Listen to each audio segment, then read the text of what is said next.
Pakistan'ın günorta günwatarynaqy Balochistan sebitinde ýaragly adamlaryň bir topary şaý musulmanlarynyň jemgyýetinden 8 adam öldürdi.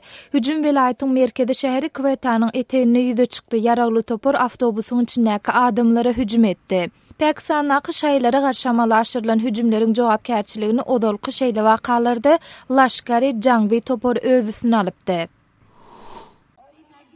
Ermenistanyň paýtagty Ýerewanda aýallaryň bir topary hökümet binasynyň daşyna protest geçirdiler.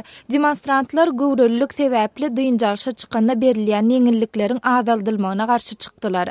Aýallar meniň ejemiň puluny owurlama, işleýän eneleriň aýlygyny el urmaň diýen ýaly şygarly plakatlary hem götürdüler.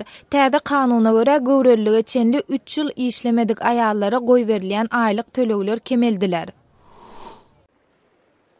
Qazaqstanyň paýtagty Astanada Expo 2017-de görülýän taýýarlyklar boýunça halkara forum geçirildi. Bu çäre alymlar, resmiler, biznes wekilleri we hökümete degişli bolmadyk guramalaryň agdalary gatnaşdy. Expo 2017 maslahatyna ýaşyl energiýa we kadaly ösüş meselelerini aralar. Oňa 2 millióndan gowrak adamyň gatnaşmagyny araşylýar. Siz Azatlyk radiosynyň şu günki täzelikleri bilen tanış bolňyz.